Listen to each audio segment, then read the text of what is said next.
Welcome to Executives Shift.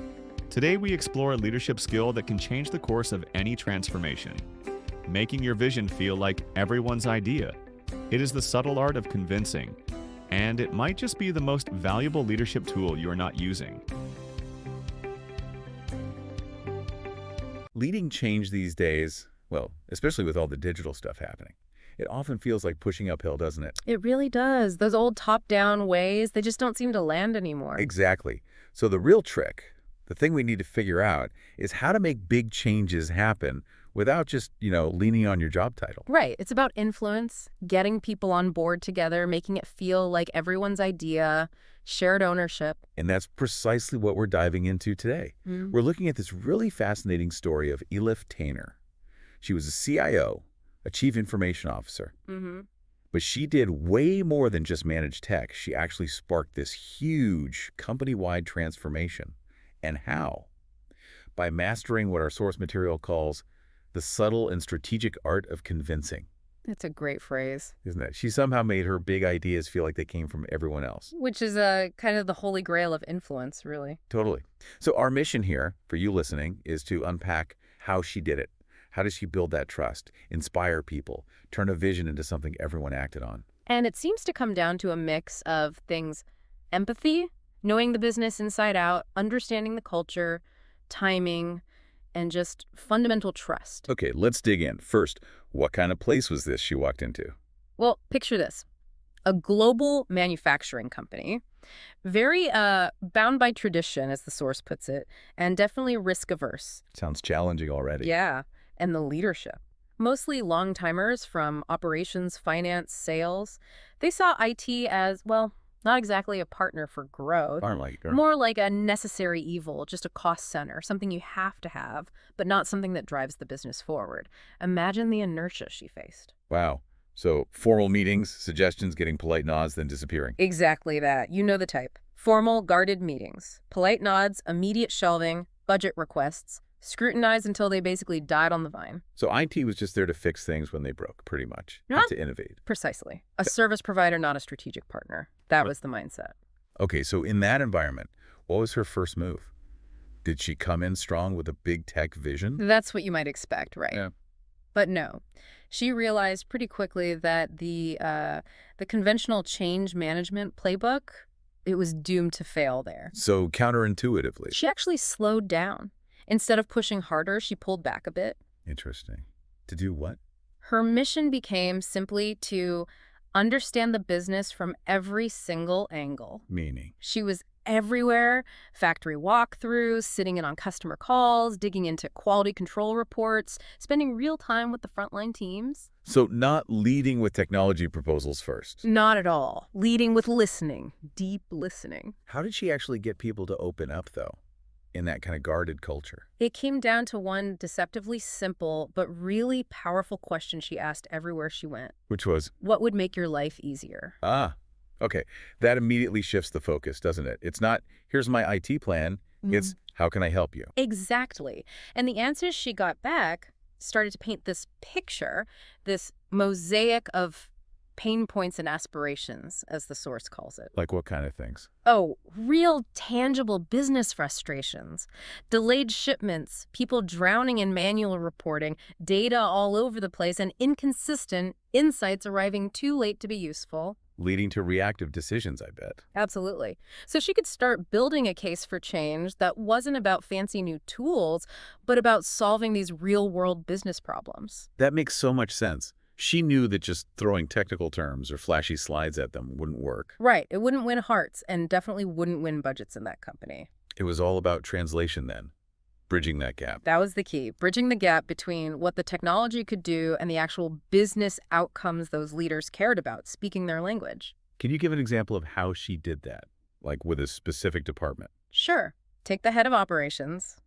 Instead of talking about, complex AI algorithms for predictive maintenance. Which would probably make their eyes glaze over. Right.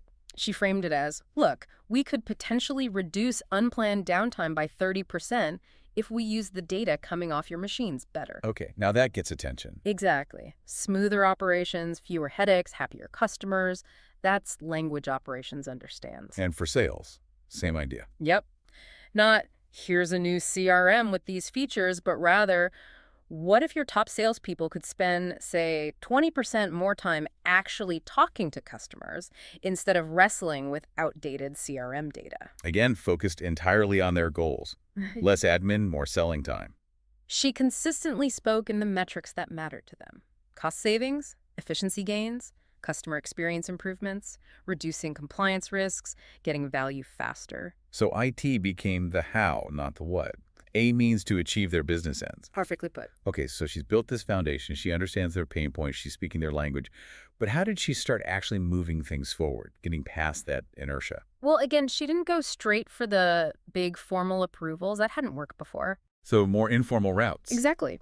She started socializing ideas organically, kind of planting seeds, you could say. How did that look in practice? Casual conversations, coffee breaks, quick chats in the hallway. She might share a story, maybe about a competitor using analytics in a smart way, or how predictive maintenance saved another company millions. Not pushing her own agenda directly, but sparking interest. Precisely. The goal was to inspire curiosity, not necessarily to impress them right away. And alongside that, was she building connections? Yes, strategically building informal alliances. She'd identify managers who were maybe influential or even some who were a bit skeptical and invite them to participate in small, manageable experiments. Low risk.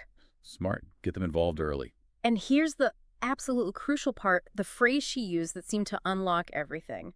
This is your idea. We're here to help make it real. Oh, that's powerful, giving them the ownership completely. It built immediate collective accountability. It wasn't IT pushing something onto them. It was IT helping them achieve their goal. Was there a specific moment where this approach really paid off? Yeah. A breakthrough? There was. She worked closely with the head of logistics. He was really struggling with late deliveries, inefficiencies, a major headache for him. Okay.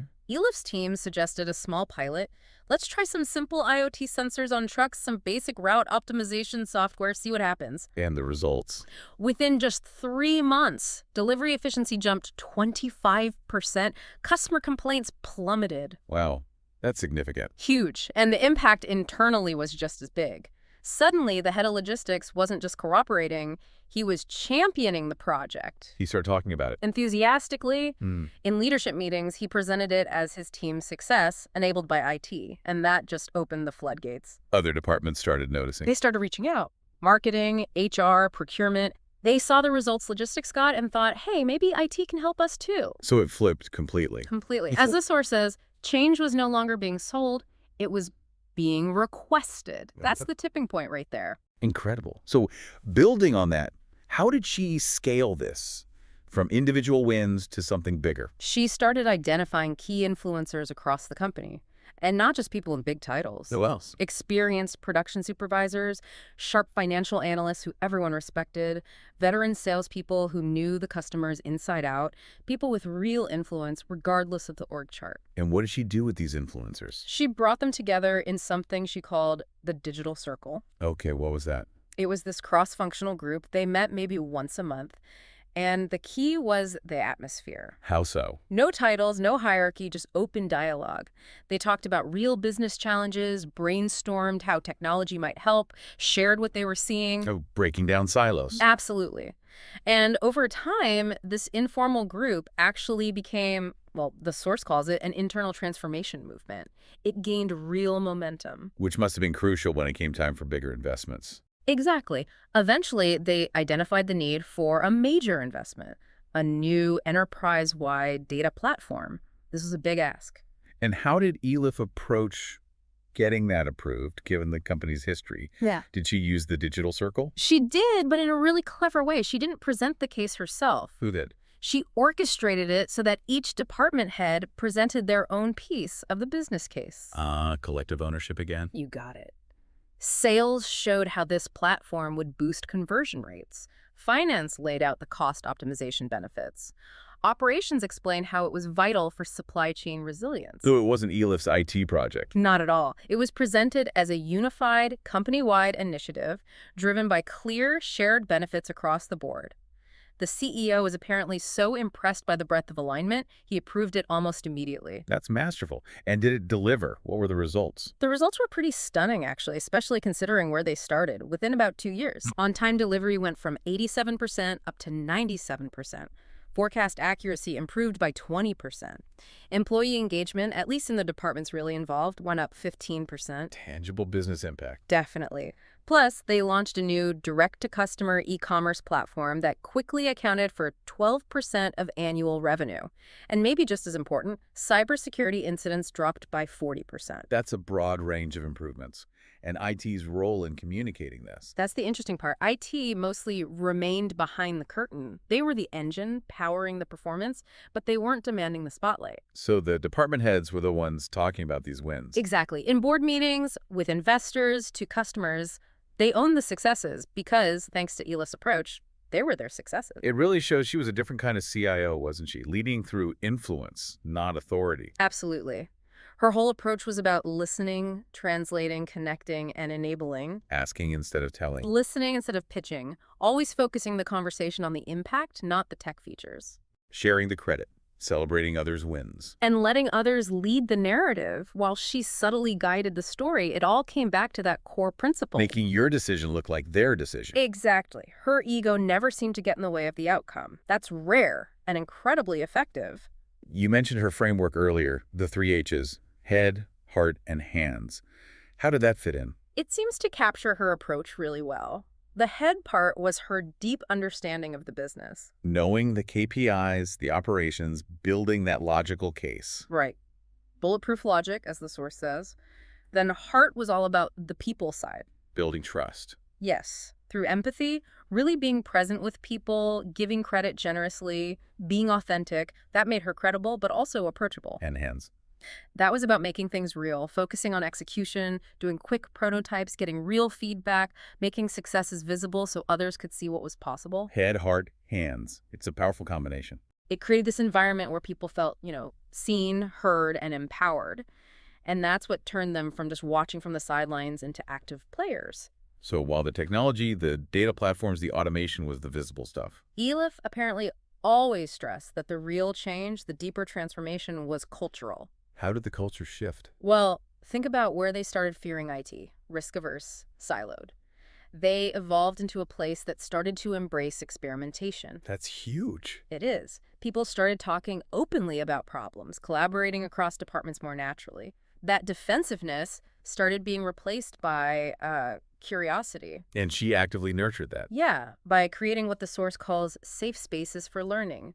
Making it okay to try things and maybe not have them work out perfectly, allowing room for failure. That whole idea of progress over perfection. Exactly. She knew that shifting the fundamental mindset, those ingrained habits, that was the hardest but most rewarding part. Yeah, I can definitely see that. So wrapping this up, it's a great reminder, isn't it?